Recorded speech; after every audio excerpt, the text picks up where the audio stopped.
إن الحمد لله نحمده ونستعينه ونستغفره ونعوذ بالله من شرور أنفسنا وسيئات أعمالنا من يهده الله فلا مضل له ومن يضلل فلا هادي له وأشهد أن لا إله إلا الله وحده لا شريك له وأشهد أن محمدًا عبده ورسوله يا أيها الذين آمنوا اتقوا الله حق تقاته ولا تموتن إلا وأنتم مسلمون فإن أصدق الحديث كتاب الله وخير الهدي هدي محمد صلى الله عليه وآله وسلم وشر الأمور محدثاتها وكل محدثة بدعة وكل بدعة ضلالة وكل ضلالة في النار. عباد الله، أوصيكم وأوصي نفسي بتقوى الله فإنها وصية الله في الأولين والآخرين. قال الله عز من قائل: ولقد وصينا الذين أوتوا الكتاب من قبلكم وإياكم أن اتقوا الله فإن تكفروا فإن لله ما في السماوات وما في الأرض وكان الله غنيا حميدا. معاشر المسلمين، أيها الصائمون القائمون التالون لكتاب الله العزيز. Ndugu Waislamu, tukiwa katika siku ya Ijumaa, mwezi mtukufu, wakati huu ambao ni mtukufu, khutba yetu ya leo, la takun mahzuman, usiwe ni mwenye kushindwa katika mwezi huu, msimu huu wa kheri, mwezi wa Ramadhani. Usikubali Muislamu kushindwa. Kaifa la, kwa nini ushindwe? Wakad intasara alislamu fi Ramadhan, Uislamu umeweza kushinda, haukushindwa katika mwezi wa Ramadhan. Wadhalika fi sanati thaniya min alhijra, mwaka wa pili wa hijria. Mtume sallallahu alayhi wasallam na masahaba wake wasiozidi idadi ya 300 walitoka wakaenda katika ghazwatul Badri al-Kubra, vita vya Badri vikubwa. Wakaenda kwa idadi yao ndogo, na makufaru mushrikun wanaopinga Uislamu walikuwa idadi yao ni kubwa, adhaafu mudhaafa, lakini al-Islam intasar, lakini Uislamu ulishindwa.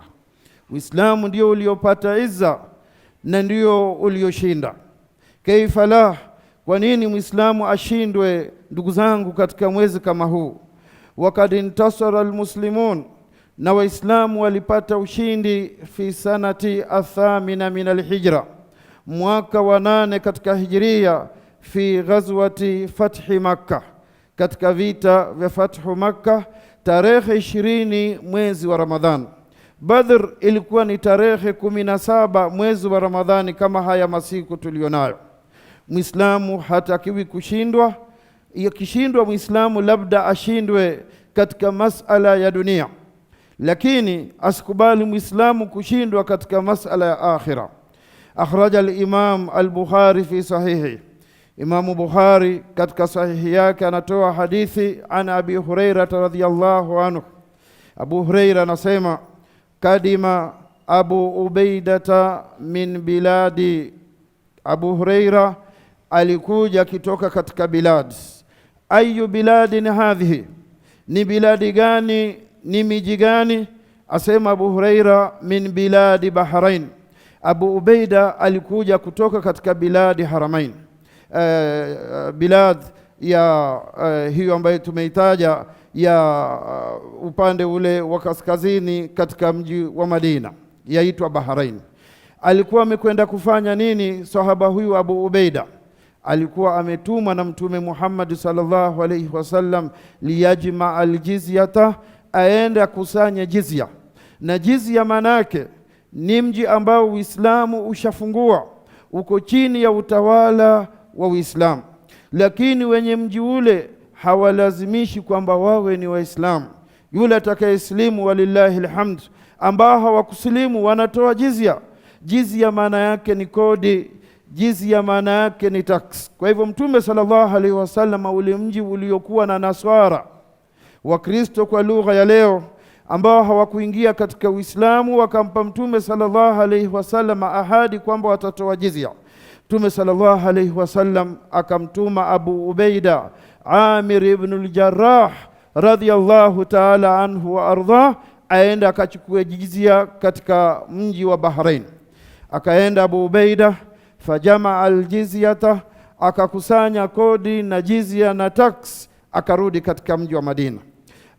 Abu Ubaida alipofika Madina, balagha fil madinati, aliingia katika mji wa Madina, fi furu'il fajri, karibu na wakati wa swala ya alfajiri, mwendo wa sahar, wakati tunapokula daku, usiku mwingi sana. Na salafu na salih, watu wema wakiwemo masahaba, walikuwa wakati kama huo hawalali. Kwa hivyo walisikia kishindo, wakasikia kuna harakati nje si za kawaida. Masahaba Mtume sallallahu alaihi wasallam wakaanza kuchungulia, na wakati huo majumba si kama haya. Mara moja waweza kuona kinachofanyika ni nini.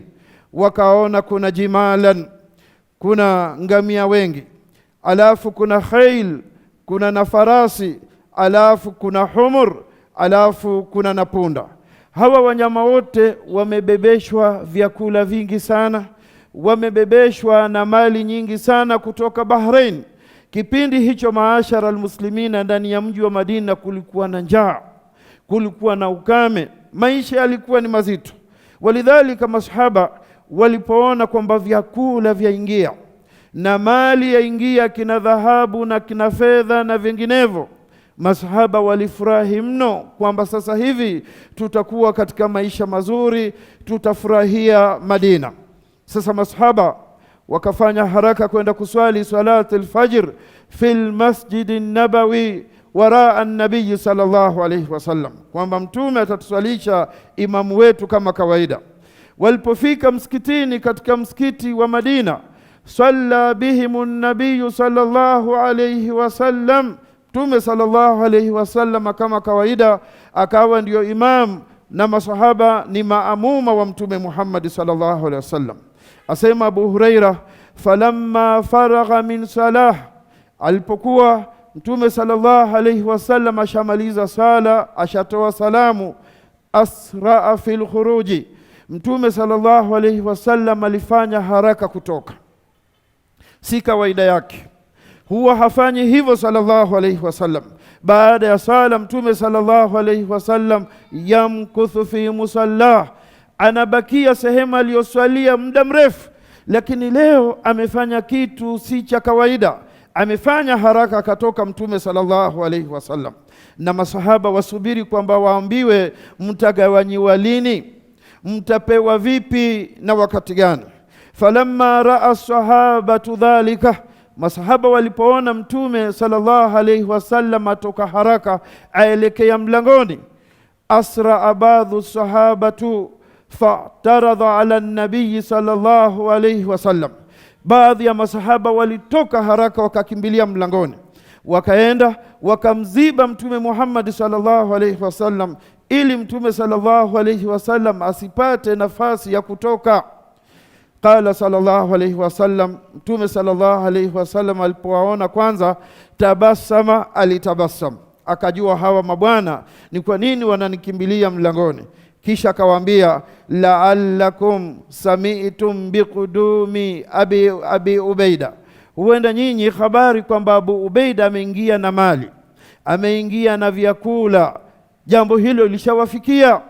Qalu bala ya Rasulullah, wale masahaba wakasema, kwa nini ya Rasulullah, hizo habari tushasikia, na twashangaa kwamba wewe wataka kutoka na sisi hali yetu waijua, maisha ni mazito na njaa imeenea Madina, mbona watoka haraka ya Rasulullah? Angalia masahaba radhiyallahu anhum, maisha yao yalikuwa vipi.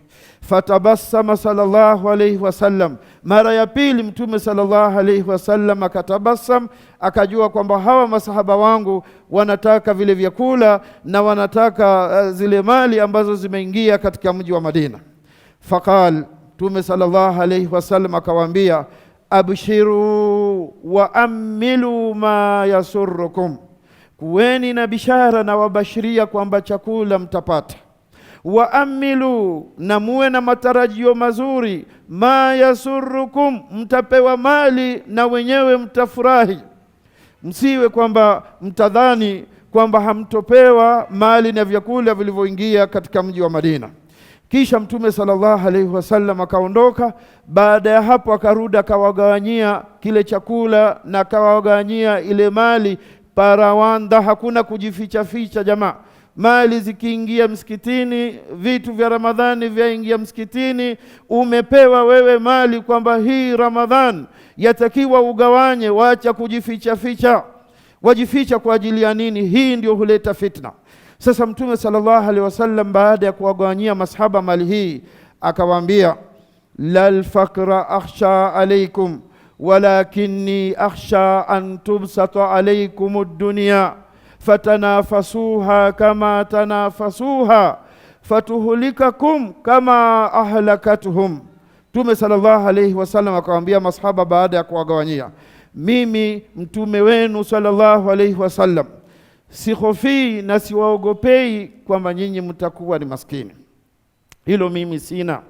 Siogopi kwamba mtakuwa ni mafakiri, lakini mimi ninachowaogopea nyinyi, antubsata alaykumud dunya, dunia hii itakuja kukunjuliwa na mtakuja kumiliki mali kwa marefu na mapana, na mtakuwa na utajiri wa hali ya juu katika umma huu wa Mtume sallallahu alaihi wasallam.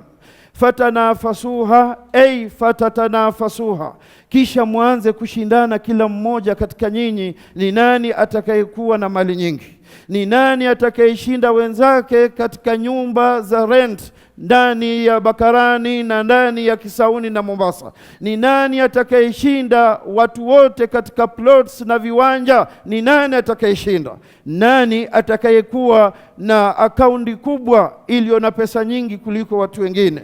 Mtume sallallahu alaihi wasallam asema, mkishakunjuliwa katika umma wangu mtaanza kushindana kama walivyoshindana Banu Israil waliokuwa kabla yenu, fatuhulikakum kama ahlakatuhum, alafu dunia na mali iwe itakuwa sasa vitu hivi vinawaangamiza kama vile vilivyoangamiza Bani Israil. Ndugu zangu Waislamu, suala ambalo tunauliza katika Ijumaa ya leo, Ijumaa ya 3 katika mwezi mtukufu wa Ramadhan, wakati huo ushaingia au haujaingia?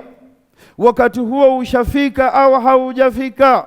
Leo msikitini hapa tuko hapa tuzungumza, lakini kwa haraka tunaona watu alhamdulillah waliofunguliwa si chini ya watu milionea 7 ndani ya msikiti huu. Kiangalia, si chini ya milionea 7. Bilionea ni labda wako 2 watatu, lakini watu leo wamefunguliwa alhamdulillah, kama akhbara an-nabiy sallallahu alayhi wasallam. Qala al-imam Badruddin al-Aini, mwenye kusherehesha sahihi al-Bukhari anaitwa Badruddin al-Aini, katika ulama wa madhhab ya Abi Hanifa, anasema kuanzia siku hiyo Mtume sallallahu alaihi wasallam alipoambia maneno haya, lam yatanafasi sahabatu ala dunya inma kanat munafasatuhum ala al-akhirah. Kuanzia siku hiyo maswahaba hawakuwahi tena kushindana kwa ajili ya dunia, eti chakula kimekuja au mali imekuja wanganganie, la, kwa sababu wamesikia maskini na mafukara wa muhajirin ila rasulillahi sallallahu alaihi wasallam. Kaja mbele ya Mtume sallallahu alaihi wasallam, qalu ya Rasulallah, wakashtakia kumwambia Mtume sallallahu alaihi wasallam, ya Rasulallah, dhahaba ahlu duthuri bil ujuri yusalluna kama nusalli wa yasumuna kama nasumu. Ya Rasulallah, hatuna haja ya kushindana kwa ajili ya dunia.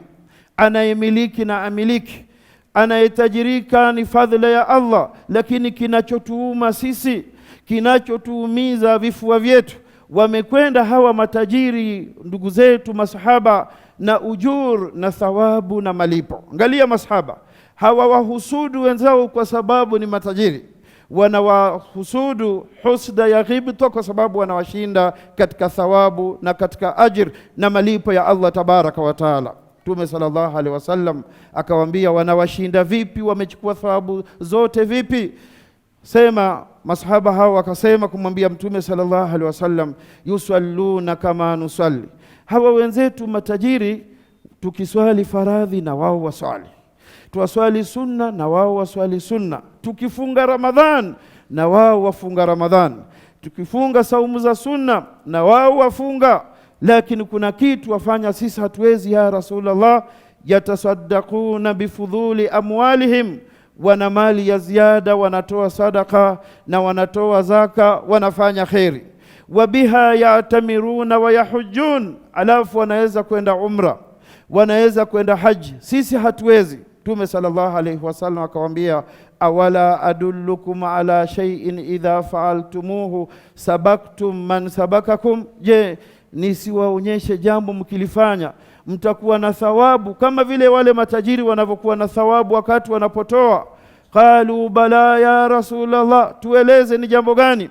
Mtume sallallahu alaihi wasallam akawaambia, tusabbihun wa tuhammidun wa tukabbirun dubura kulli salah 33 marra. Semeni subhanallah, alhamdulillah, Allahu akbar kila baada ya swala. Semeni maneno haya mara 33. Miyaseme maneno hayo.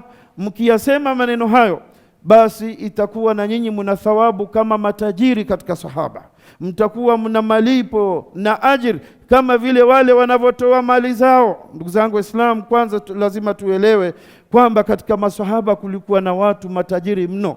Uislamu pia ukiwa na watu matajiri ni bora utajiri wao uwe katika moyo na utajiri wao uwe kwa ajili ya Allah tabaraka wa taala. Abu Bakr Siddiq radhiyallahu anhu kana ghaniyan. Abu Bakr angelikuwepo leo angeambiwa bilionea, ni sahaba bilionea Abu Bakr Siddiq. Uthman ibn Affan alikuwa ni bilionea. Abdurrahman ibn Auf alikuwa ni bilionea. Az-Zubair ibn al-Awwam na yeye alikuwa ni bilionea, wa ghairuhum na wengineo katika masahaba Mtume sallam. Sasa hawa masahaba washangaa, sisi tutapata thawabu kama Abu Bakar, kama Uthman, kama Abdurrahman ibn Auf, kama Az-Zubair ibn al-Awwam? Kesho yake, kwa sababu amesema Mtume sallallahu alayhi wasallam, wama yantiku anil hawa in huwa illa wahyun yuha. Wale masahaba maskini kila wakimaliza sala, wasiokuwa na mali wanabakia subhanallah, subhanallah, subhanallah, alhamdulillah, alhamdulillah, Allahu akbar, Allahu akbar, kama alivyowafundisha Mtume sallallahu alaihi wasallam. Wale masahaba ambao ni matajiri watoka baada ya swala, hili hawajalijua, hawajafikiwa na mafundisho haya ya Mtume sallallahu alaihi wasallam. Wakauliza hawa wengine, kwa nini ndugu zetu wabakia? Wakaambiwa ikaliki ile habari. Basi na wao kesho wale matajiri na wao wakaanza kuleta hizi tasbihi na tahmidi na takbir. Wale masahaba ambao ni maskini wameketi waanza subhanallah. Akiangalia hivi bilionea Abu Bakr Siddiq naye anasema subhanallah, subhanallah. Wakiangalia hivi bilionea Uthman ibn Affan, alhamdulillah, alhamdulillah. Wakiangalia hivi bilionea Abdurrahman ibn Auf, Allahu akbar, Allahu akbar. Wakiangalia hivi bilionea Zubair ibn al-Awwam na yeye subhanallah, alhamdulillah, Allahu akbar. Maashara almuslimin, walipoona mambo haya tena na matajiri nao wafanya na matajiri nao wapata mara mbili, ikabidi warudi kwa Mtume sallallahu alayhi wasallam, ya Rasulullah, inna ikhwanana yasnauna kama nasna. Ndugu zetu hawa matajiri tena na wao washaanza kufanya kama sisi tunavyofanya. Sasa tutawapata vipi katika thawabu na katika malipo ya Allah tabaraka wa taala? Mtume sallallahu alayhi wasallam akawaambia, sasa kama imefikia hali hiyo, basi dhalika fadhlullah yu'tihi man yasha wallahu dhul fadhlil azim. Hiyo ni fadhila ya Allah tabaraka wa taala. Ndugu zangu Waislamu, somo gani ambalo tutachukua hapa? Almunafasa ala al-akhirah hiya almunafasatu al-haqiqiyya. Kushindana kwa ajili ya akhira ndiyo mashindano ya kikweli kweli. Wewe angalia Muislamu mwenzako kunalipa na lifanya, wewe huwezi shindana naye. Fanya bidii, peleleza, zungumza naye. Umfika juzu ngapi Ramadhani ya leo, ya 16, ya 17 au ya 18? Akikwambia wewe mshinde kwa juzu 3 mbele, kwa juzu 5 mbele. Akipata khitma moja, pata khitma 10, pata khitma 5. Na hivyo ndivyo walivyofahamu waliokuwa kabla yetu. Al-Imamu Shafi alipojua jambo hilo, yeye alikuwa akisoma kila siku khitma 2, khatmatun fi nahar wa khatmatun fi al-layl. Kwa hivyo masahaba ambao ni maskini hawakukubali wao washindwe na masahaba matajiri. Uliona wapi maskini ataka kushindana na tajiri? Na matajiri nao hawakuona sisi ni matajiri washindana na maskini. Uliona wapi mtu tajiri, bilionea, tycoon ashindana na maskini? Uliona wapi? Huyu ni tajiri wa vipi? Huyu ataka kushindana na maskini. Lakini walikuwa wakijua anna almunafasata alhaqiqiyya, munafasa na mashindano, competition ya kisawasawa, ni watu kushindana kwa ajili ya akhira.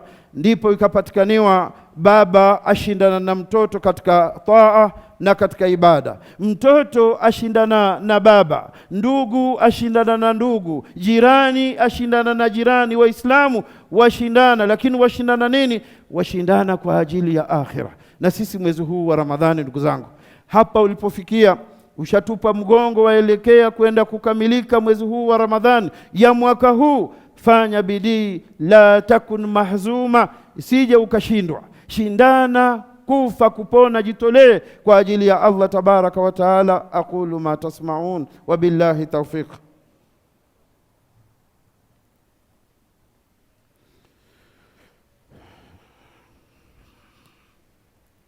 Alhamdulillah, alhamdulillahi al-farad as-samad alladhi lam yalid wa lam yulad wa lam yakul lahu kufuwan ahad. Ashhadu an la ilaha illa Allah wahdahu la sharika lah wa ashhadu anna Muhammadan abduhu wa rasuluh.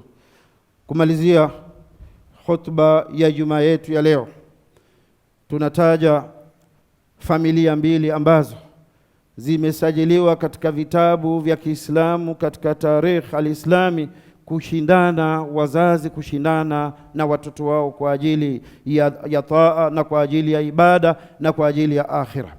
Al-Imamu Dhahabi rahimahullahu ta'ala fi siyari alami nubala anataja mmoja katika masahaba Mtume sallallahu alayhi wasallam, jina lake anaitwa Miswar ibn al-Makhram radhiyallahu anhu.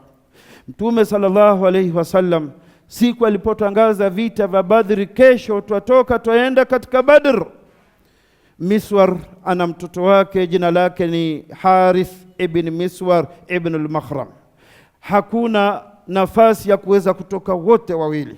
Mtume sallallahu alayhi wasallam akawaambia itabidi atoke mmoja, mwingine abakie. Baba kienda mwana tabakia, na mtoto akienda baba abakie. Baba asema siwezi kubakia, mtoto asema na mimi nitaenda. Fa aqra bainahuma Rasulullah, ilibidi Mtume sallallahu alayhi wasallam aweke kura, nani atakayepata nafasi hii, aenda wapi? Aenda kutembea, kutalii, kujifurahisha? La, anaenda katika vita, labda yastashhid, anaweza kufa kwamba ni shahidi, lakini kila mmoja yuataka kwenda. Mtume sallallahu alayhi wasallam alipopiga kura ikamwangukia mtoto ndiye akabahatika kwamba yeye ndiye atakayekwenda katika vita. Isma ayuha almuslimun, sikiza namna hawa watu walivyokuwa, radhiyallahu anhum wa ardhahum. Baba kamiita mtoto kando, akamwambia ya bunayya, mwanangu, na kuomba nafasi hii niachie mwanangu, niachie mimi niende, mimi ni mtu mzima, wewe bado ni kijana, utakwenda siku nyingine, niachie mwanangu. Baba ataka kwenda, lakini kura hakupata. Mtoto amwambia ya abati, ewe babangu, salni ma shi'it, niombe chochote unachotaka, niamrishe lolote unalolitaka, nitume kokote, chochote, nitakwenda mimi, kila kitu niko tayari. Illa hadha, isipokuwa hili ya abati, babangu, itabidi unisamehe. sikuachii mimi, hii ni ibada, nataka thawabu, hili sikuachii. Baba akamuomba, baba akamtaradhalia, lakini mtoto asema, baba nakwambia niko tayari kila kitu illa hadha, isipokuwa hili. Mtume sallallahu alaihi wasallam alipoona hivyo akasema kumwambia yule mzee sahaba yule ambaye ni Misri, akamwambia muache, itabidi huyu mtoto aende, wewe bakia. Akabakia mtoto, akaenda katika ghazwat Badr. Lakini mwaka uliofuatia, sanatu thalitha min al-hijra, vikasimama vita vya Uhud, na Allah tabaraka wa taala akajalia pia baba akapata nafasi, na yeye akaenda katika vita vya Uhud. Baba mtoto amepata Badr, baba amepata Uhud. Munafasa, usikubali babaka kushinde wewe katika ibada, na usikubali na wewe mtoto wako akushinde. Ndivyo alivyokuwa akifahamu masahaba wa bwana Mtume sallallahu alayhi wasallam. Al-Imam Adh-Dhahabi asema, wa rajulun minas sahaba, wa kumalizia wa pili, na mmoja katika masahaba Mtume sallallahu alayhi wasallam, fi sanatin uftutihat fiha al-Qustantiniya, katika mwaka ambao umefunguliwa mji wa Qustantiniya, kulikuwa na mmoja katika masahaba Mtume sallallahu alayhi wasallam, huyu naaza at-90, ameshinda, yanashapita, ashavuka miaka 90. Jeshi latoka lataka kwenda kuftahi Konstantinia, naye ana miaka 90, na ana na vijana wake 4 mabarubaru waliokuwa akuya, wana nguvu, wana nashatu, wachangamfu. Wakamwambia, ya abana, baba yetu, mbona twakuona na wewe wajiandaa? Asema, mimi pia naenda. Vijana wanakamwambia, ya abana, nahnu nakfik, sisi tutakutosheleza, sisi ni watoto wako, tukienda sisi ni 4, na wewe hutokosa wewe chochote kwa Allah tabaraka wa taala, utapata thawabu. Baba akasema, la, na mimi naenda, sitaki wanangu munishinde katika thawabu za kufungua Konstantinia. Kisha watoto akamwambia, ya abana, lakad adharaka Allah, Allah tabaraka wa taala ashakupa udhuru wewe baba yetu, ashakupa udhuru kwa sababu wewe ni mgonjwa, wewe ni mtu mzima, wewe huna tena nguvu. Laysa ala al-ama haraj wala ala al-maridhi wala. Wakamsomea ayat. Baba akasema, la ara anna Allah adharani, mimi sioni kana kwamba Allah amenipa udhuru, sioni udhuru. Wakad qal, Allah tabaraka wa taala tayari ndani ya Qur'an ashasema, infiru khifafan wa thiqala, wakati kunakotangaza watu watoke kwa hali ya wepesi.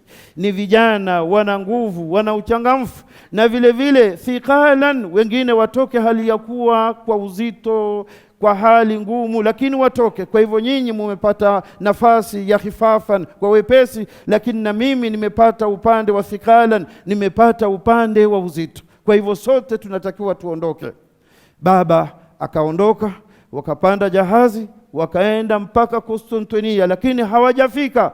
Baba akafa katikati ya bahari kwa sababu ya baridi kali na mawimbi yaliyokuwepo katika majahazi ya zama hizo. Baba akafa hali ya kuwa anakwenda kufutahi na kufungua mji wa Kiislamu Al-Konstantinia. Baba hakukubali kwamba watoto wake wamshinde, na watoto nao hawakubali kwamba baba awashinde. Ndugu zangu Waislamu, kila mmoja angalie, mimi ni nani anayenishinda katika tarawih na qiyamul layl na witri na kila kitu, asikubali kushindwa. Ni nani anayenishinda kuleta makatoni ya maji msikitini Waislamu, kunwa sadaka ya maji wakati wanaposimamisha qiyamul layl? Ni nani anayenishinda katika kutoa sadaka? Tushindane katika huu mwezi mtukufu wa Ramadhani. La mwisho kabisa la kumalizia ni jambo muhimu sana ambalo wallahi sote takriban tumefeli na tumerudi nyuma. Qur'an pamoja na hadithi za Mtume sallallahu alaihi wasallam zimesisitiza siku 10 za mwisho za Ramadhan Waislamu wafanye itikafu. Waislamu wakae itikafu msikitini usiku na mchana masiku 10.